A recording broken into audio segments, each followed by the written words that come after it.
সম্রাটের সাথে দেখা করেই তুলির ব্যাপারে সিদ্ধান্ত নিল আসমান। সম্পূর্ণ জানতে ভিডিওটিতে একটি লাইক করে প্রথম থেকেই দেখতে থাকো। তুলির ব্যাপারে তো বাড়িতে ঝামেলা হতেই থাকে। তোতা বলে, আচ্ছা মা, তোমরা যদি তুলির সাথে এরকম ব্যবহার করতে থাকো ও বেচারি তো আরও ভয় পেয়ে যাবে। তাই বলছি তোমরা একটু ধৈর্য ধরো। আমরা তো বলছি সম্রাটের সাথে দেখা করে কথা বলবো। তুলি তখন বলে, না না বৌদি, তোমরা কথা বলতে চেও না, দেখছো না মা তো এমনি সহ্য করতে পারছে না। কি আর বলবো, সব ব্যাপারে মা যে বাড়াবাড়িটা করে না, আমার এর জন্যই ভালো লাগে না। আসমানের মা তখন বলে, তুলি বড্ড বেশি কথা বলতে শিখে গেছিস তাই না?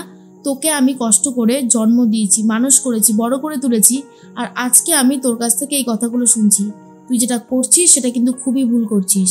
ভুলে যাস না আমি তোর মা হই। আমি যা সিদ্ধান্ত নেব সেটা তোর ভালোর জন্যই নেব, এই কথাটা মনে রাখিস। তুলি বলে, তা কিসের ভালো করছো তুমি আমার? তুমি বলো না কিসের ভালো করছো? আমি একজনকে ভালোবাসি, আমি তার সাথে সুখে শান্তিতে সংসার করতে চাইছি। কই, তুমি তো আমাকে সুখে শান্তিতে সংসার করতে দিচ্ছ না। এমনটা করলে কি করে হবে মা? তোমাকে তো আমি আগেও বলেছি আর এখনও বলছি, আমি সম্রাটকে ভালোবাসি। আমি সম্রাটকে ছাড়া অন্য কাউকে বিয়ে করতে পারবো না। দরকার পড়লে আমি এই বাড়ি থেকে এক্ষুনি বেরিয়ে যাচ্ছি। আসমানের মা তখন বলে, ঠিক আছে তুই বেরিয়ে যা, এক্ষুনি বেরিয়ে যা। এরপরই আসমানের বাবা বলে, আহ গিন্নি, কি হচ্ছেটা কি? তুমি তো ওকে বলতেই দিচ্ছ না, একটু শান্ত হও। অন্যদিকে দেখা যায় কোজাগরির কাছে চলে এসেছে রিপোর্টাররা।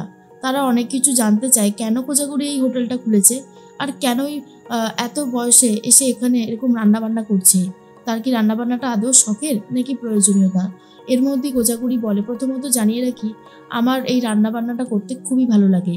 আমি নিত্য নতুন রান্না করতে ভালোবাসি, মানুষকে খাওয়াতে ভালোবাসি।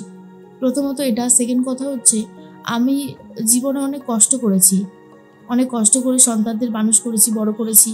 হ্যাঁ, অর্থের অভাব আমার ছিল না, কিন্তু একটা মেয়ের জীবনে যদি শুধু অর্থের অভাবই অনেক বড় কিছু, তেমনটাও বলবো না। আমি চেয়েছিলাম জীবনে কিছু করতে, কিন্তু আমি যেহেতু বেশি দূর পড়াশোনাও শিখিনি, তাই কি করব বুঝতে পারছিলাম না। সেই জন্য এই হোটেলটা করলাম, যেহেতু আমি রান্নাটা ভালোবাসি। তখনই রিপোর্টাররা বলে, আচ্ছা আপনার ছেলে, আপনার হাজব্যান্ডের কোনো সমস্যা হয় না আপনি যে এই বয়সে এসে দোকানটা খুলেছেন? কোজাগরি বলেন, না সমস্যা হয় না সেটা তো বলবো না, তবে সমস্যা হয়, কিন্তু কিছুটা মানিয়ে নিয়ে চলতে হয়। আর কি বলবো বলুন, আমি যে হোটেলটা খুলেছি সেটা কেউই চায়নি, কিন্তু আমার ভালো লাগে, আর যেটা আমার ভালো লাগে সেটা তো আমি করবই। আমাকে কেউ আটকাতে পারবে না। আমি তো সৎ পথে দুটো পয়সা রোজগার করে খাচ্ছি, তাই আমাকে যে যাই বলুক না কেন, এ সমস্ত নিয়ে অত বেশি পাত্তা দেই না। রিপোর্টাররা আরও অনেক কথাই জিজ্ঞেস করে। হাসি মুখে কোজাগরি খুব সুন্দরভাবে উত্তর দিতে থাকে, যেটা শোনার পরেই সবারই খুব ভালো লাগে। অন্যদিকে দেখা যায় কোজাগরি বারবার করে এটাই ভাবতে থাকে যে আজকে যেটা হচ্ছে সেটা কম কিছু না। টিভিতে সবাই আমাকে দেখছে, আমার কথা শুনছে, এটাও আমার জীবনের একটা বড় পাওনা। এর মধ্যেই তোতা আসমানের মাকে বলে, মা তুমি যদি তুলির সাথে এত খারাপ ব্যবহার করতে থাকো না, ও আরও বেশি করে রিয়াক্ট করবে, ও আরও বেশি করে রেগে যাবে। তাই বলছি দয়া করে তুমি এরকমটা করো না, আমাদেরকে সবটা সামলাতে দাও। তখন তুলি বলে, সম্রাট খুবই ভালো ছেলে জানো তো বৌদি, ওর মতন ছেলে হয় না, কিন্তু আমার মা তো আমার কোনো কথা শুনতেই চাইছে না। এরপরে আসমান বলে, ছেলেটার অফিসের নাম্বারটা আমাকে দে। কিন্তু তুলি অফিসের নাম্বার দিতে চায় না। আসমান বলে, কেন রে, তুই নাম্বারটা দিতে চাইছিস না? কিসের জন্য? কি এত বাধা বিপত্তি রয়েছে, আমি তো সেটাই বুঝতে পারছি না। তুলি বলে, আছে, অনেক বাধা বিপত্তি আছে, তুই জানা, গিয়ে সামনাসামনি চেয়ে নিবি, সামনাসামনি আলাপ কর, তাতে আমার কোনো আপত্তি নেই। এইভাবে আমি অফিসের নাম্বার দিতে পারবো না, আর আমি জানিও না অফিসের নাম্বার। তোতা বলে, ঠিক আছে আসমান, ছেড়ে দাও না, আমরা তো সম্রাটের সাথে আজকেই দেখা করছি, দেখা করার পরেই কথা বলে সবটা মিটিয়ে নেব, তুমি চিন্তা করো না। অন্যদিকে দেখা যায় কোজাগরি বারবার করে একটা কথাই সবাইকে বলে, আজকে যখন আপনারা এসেছেন আপনারা কিন্তু খাওয়া দাওয়া করে তারপর যাবেন। তখনই রিপোর্টাররা বলে, না না ম্যাডাম, আজকে সেটা সম্ভব না, আমরা অন্যদিন এসে খাবো। হ্যাঁ দিদি। তখনই কোজাগরি বলে, দিদি বলে ডেকেছেন আর বোনকে না খেয়ে মানে এখান থেকে চলে যেতে দেবো? সেটা কি হয় কখনো?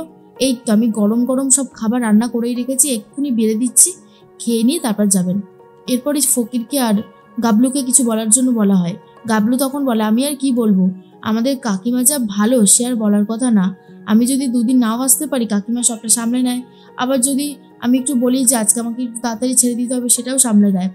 এরকম মালকিন পাওয়া সত্যি কপালে জোর থাকতে হবে। এরপর ফকির বলে, আমি তো মানে কোনো কাজই করতে পারতাম না ঠিক করে, কিন্তু আমি এখানে এসে একেবারে সব কাজ ঠিকঠাকভাবে করছি, আমার খুবই ভালো লাগছে। আর কাকিমার মতো সত্যি মানুষ হয় না। এর মধ্যে অন্যদিকে সম্রাটের সাথে দেখা করতে চলে গেছে আসমান আর তোতা। সম্রাট তখন বলে, দাদা আর বৌদি তাই তো, আসুন আসুন বসুন, একটা রেস্টুরেন্টে মিট করেছে।